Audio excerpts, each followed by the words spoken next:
Joining me now is former U.S. Attorney Kendall Coffee and NBC News national investigative correspondent Michael Isikoff. Thank you both for being here. Thanks for having me. Yeah. Kendall, you were telling one of my producers there's no such thing as a casual inquiry like this, subpoena like this from the U.S. Attorney. What is the significance of these subpoenas? Well, this is very significant. It means, first of all, that some determination has been made at a high level. Hard to think, by the way, that Eric Holder read about this for the first time in the newspapers. This kind of thing runs all the way up to the top of the Justice Department at some level of approval or ratification.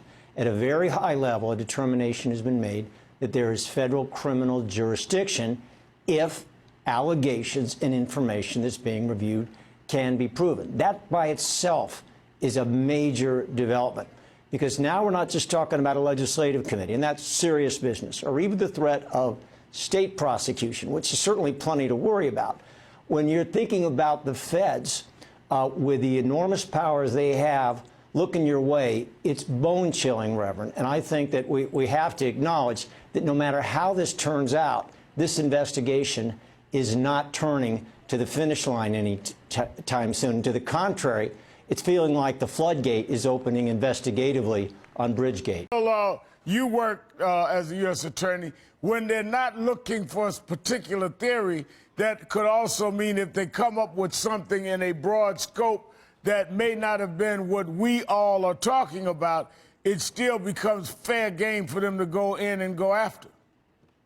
Absolutely. They don't want to limit themselves. This is not idle curiosity. They're not going to issue subpoenas in a matter of this gravity, given the enormous importance and the high stakes, simply because somebody thinks that maybe there's a federal law being violated somewhere. They've done plenty of research on this by now, and they're looking at a couple different statutes. They simply don't know how the facts are going to play out. Because, for example, why there the are state committee and the campaign? Why those two entities? Well, we don't know that, and it's difficult to know. But if they're, to give you one scenario, if they're looking at federal laws that examine interference and obstruction of interstate commerce, by the way, shutting down access to a bridge would fit that like a T, and extortion within the meaning of state law, they could be looking to see whether there's a series of schemes and some level of bullying that cross the line to extortion in order to marry the federal predicate of interstate commerce and interfering with interstate commerce with what might be a predicate of state law obstruction. Lots of other things they could be looking at.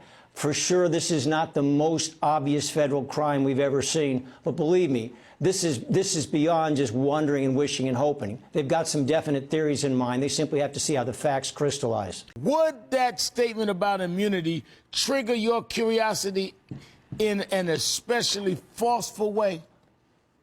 Well, it does. He's signaling, I think, almost inviting some to say, give me some form of immunity and I will talk, and I'll have things to say that might be of interest. Now, there could be a completely different interpretation, but that's certainly one interpretation you draw from that. Bear in mind, though, that you've got two different jurisdictions here. And even if you get immunity from one, what about prosecution under the other? Sure. So you got a complicated kettle of fish here.